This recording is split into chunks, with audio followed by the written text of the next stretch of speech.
Қайырлы күн, құрметті грантқа қатысушылар. Егер де грантқа ұтқан болсаңыздар, осы үшінші тарапта сіздерде статус шығып тұрады. Гранттың нәтижесі бойынша сіз ұттыңыз деген.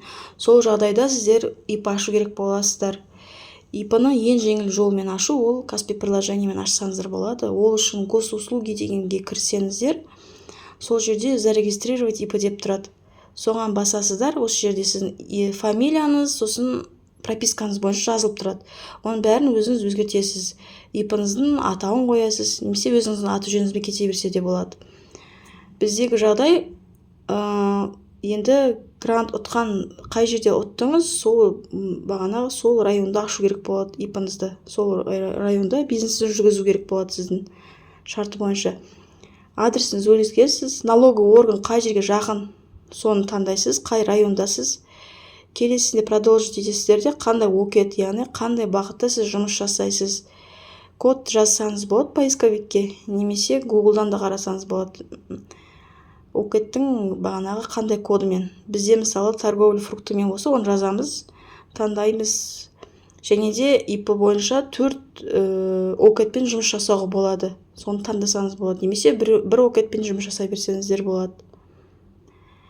Енді таңдап болғаннан кейін окетіңізді. Ендігі бізде налоговый режим. Қандай режиммен сіз жұмыс жасайсыз? Грант иелеріне негізі упрощенный режим жақсы. Бірақ егер де сізде жеріңіз болса, онда сізге христианское хозяйство КХ таңдасаңыз болады. Яғни не бойынша, налогы бойынша аз төленесіз. Таңдап болғаннан кейін уведомление о начале деятельности шығады, бұл документ. Осыны подписаться етесіз.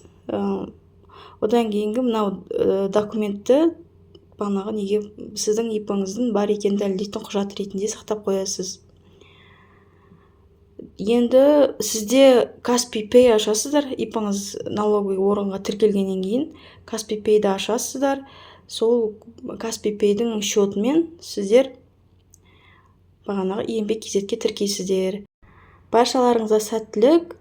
Грантты ең көркем түрде игеріп, жақсы бизнесмен болыңыздар. Каналға жазылып, мені қолдап кетіңіздер.